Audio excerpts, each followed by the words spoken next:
and the deliverables. Sorry, I'm just up. Here we go. And so you might ask yourself how this differs from academic research. So quite a bit, but not that much. So the founders and directors are also academics, and this you have to keep it in mind, because they will always have the vision of a academic, and so we will do very fundamental research to be able to answer to fundamental questions. But at the same time, you have to always keep in mind that everything you do is need to be commercially viable, and you need to market it. So it's a really interesting situation to be in. Of course, because we are a spin-out, we have privileged relationships with academic groups, and this is fantastic, really, because you meet fantastic people. Can be PhD students, can be postdocs, can be the academics themselves if they're not too busy.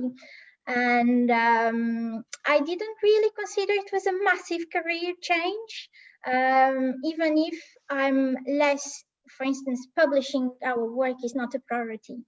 We do it because we think it's important, but it's not, I'm not running after publications anymore. I'm actually looking to meet the deadlines for the projects where we have a program, a very well-defined program, and also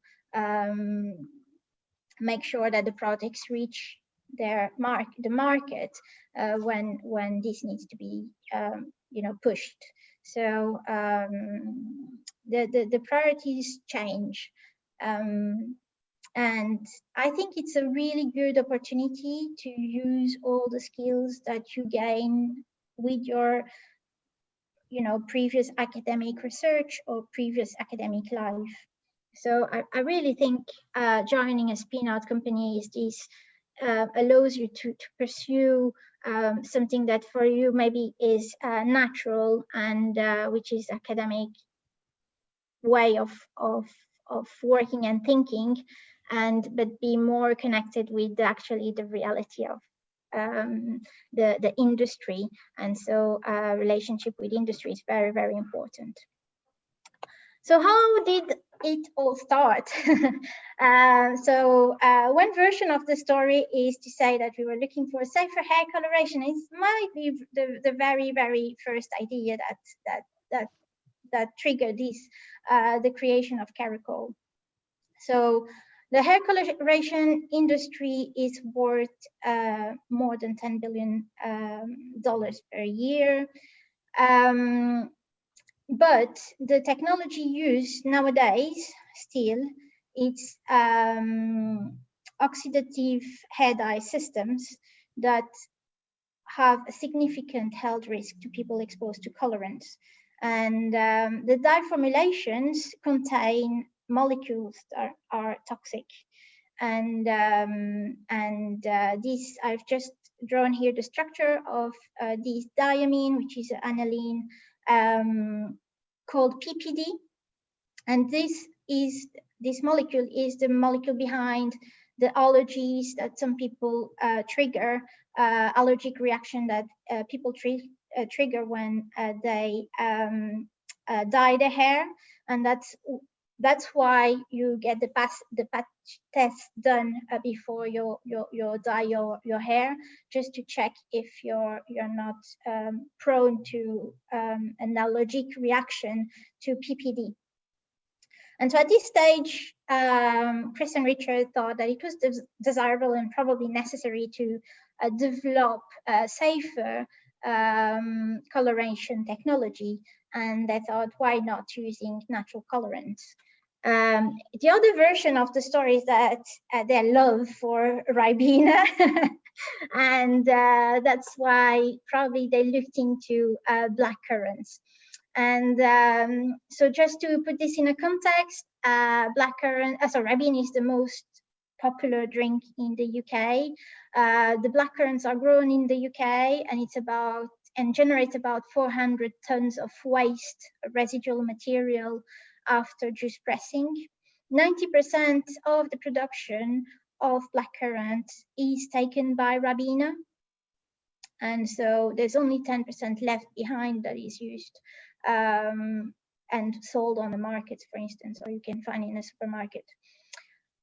So this material that is left behind is really interesting. So because blackcurrant skins are extremely colored, the seeds are taken by GSK, so the pharmaceutical industry. And so the seeds are separated from the skins. The skins are dried to be able to separate the seeds from the skins. And so this material is actually was extremely interesting to start this study.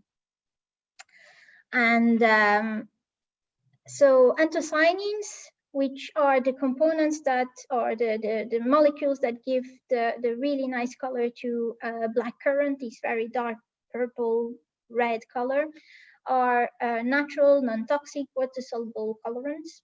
They are responsible for most reds, purples, and blues that you can find in nature, in fruits and vegetables, and in leaves also. These compounds are really interesting. They are pH sensitive. And so depending on the pH of the environment or the media you will get colors that range from very bright pink to purple and blues. They also degrade if the pH is too alkaline.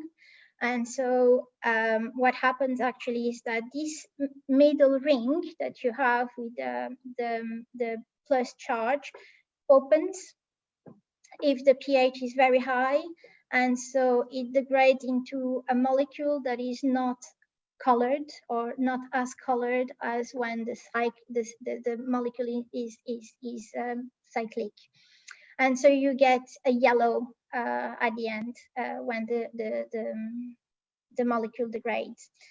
And so this is one of the reasons why actually there's not much or not many technologies using anthocyanins, because it's actually a very complicated molecule to work with. One other thing that we've noticed is that there's not many evidence in the literature of use of these molecules as a dye. And so that's what triggered our study and made it really interesting. So anthocyanins are extremely rich source of colors, and they are present in many fruits, as I've mentioned, and vegetables. Blackcurrant is one of the one of the fruits, berries, that contains the highest level of anthocyanins. The color of anthocyanins is due to many different factors, and these will vary from one source to another. This is related to the number of hydroxyl groups and the degree of methylation, of course, the nature, the number, and the position of the sugars around the molecule, but also the acylation of the glucoside. So it's a bit of it's not an easy family of compounds to study because of this. So as I said, they are pH sensitive, and so you have all these equilibriums happening when depending on the media. So you go from a red molecule to blue, but also you have a degradation route that brings you to a yellow, which is a chalcone molecule. Again, safe molecule. So we do, when we work on our extracts, we analyze the full composition of our extract. And this is the full composition of our blackcurrant extract that contains 4 anthocyanins and a range of other flavonoids that are actually extremely important to the extract, to the stability, and to the color, ultimate color that you get. And this has been really important, and it is actually very important for all our projects to understand what is the composition of our complex mixtures.